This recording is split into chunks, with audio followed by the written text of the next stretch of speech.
I've been running a software company for the past 3 years, and I just got off a call with actually another agency that was asking for a little bit of consulting help. And they were like, we need more leads. How do we figure this out? Is it a good idea to make this project that they told me about a case study and all these things? And I was like, man, guys, you don't need more leads. You need right now a little bit more data and business intelligence. And let me explain what I mean. A lot of businesses just think that they need to do more marketing. They just need to figure out how to get more leads. And this is just the one issue that they have. And I used to have this mindset as well. Actually, I've tried many things to just get more leads. The main thing I didn't realize is sometimes you need to look at the data first in order to understand what leads you're going after and how to get those leads cost effectively. What I mean by this is, on this call, I told them the first thing you guys need to do is do a little bit of business intelligence of your own. And these guys are like sub 500K. So it's a small company. And I asked them, can you name all the customers that you guys have serviced? And they were literally there on call, like trying to remember. Like there's no spreadsheet, there's no place that they have all of these names. And I was like, okay, that's the number one thing is you need to organize these names and you need to know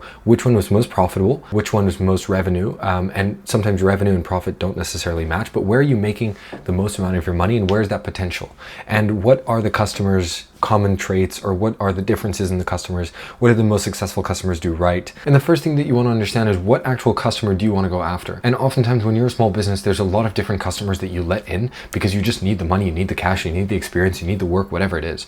But when you don't lay those out across the table and you actually take a minute to look and say, okay, based on all of this data, these are the guys that I want and these are the guys that I don't. If you don't actually take a step back to do that, you're going to be marketing like a madman into nothing because you don't really know who you're going after. And so first thing is figure out who that is. And sometimes the dream customer doesn't have to be the most profitable one, but it really does help to look at the data to understand that. And then the second thing is when you want to start marketing, you have to quickly understand what is the most cost-effective source of attention that you can get in order to drive traffic to convert into sales. Because if you don't understand what's the most cost-effective form of traffic, then you are going to be wasting resources. And as a small business, that's just not an option. You don't have resources to waste. I'm speaking, by the way, as a bootstrapped small business, not, if you have like 30, 40 million dollars in funding. If you're a small business, the problem is that you need to get a lot done with very few resources. And so you have to allocate those resources as efficiently as possible.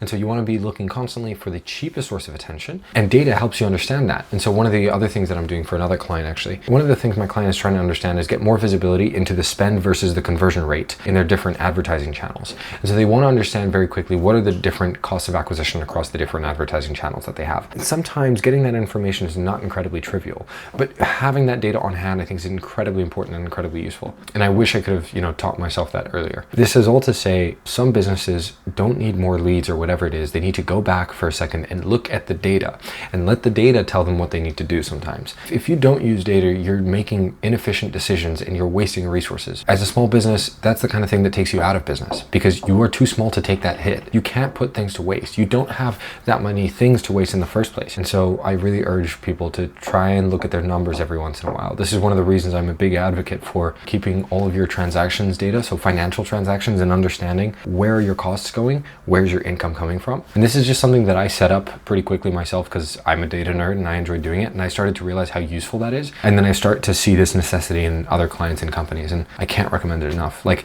if you're a business owner, use your data. If you don't have any data, start to organize it. If you need help with that, ask GPT, do a free workshop. I do free workshops for people who want help but want to implement themselves. The link is down below. But whatever it is you need to do, do it in order to get a look at your data and make sure that your actions are in line with the numbers that you want to be hitting. Don't just think about revenue, think about downstream of that. What does that require you to have in terms of views on your website, in terms of conversions from your website into calls, into email subscriptions, into whatever it is. You need to have those numbers on you, and you don't need the most complicated thing in the world to start with, but you need to have some basics. Who are your profitable customers? Who aren't? What are your profitable advertising channels? Which ones aren't? These kinds of things. You need to understand that. Anyway, I hope this was useful. I record every day, and I have been doing so for a little over a year now, so feel free to comment any questions and I will try and reply to as many as I can.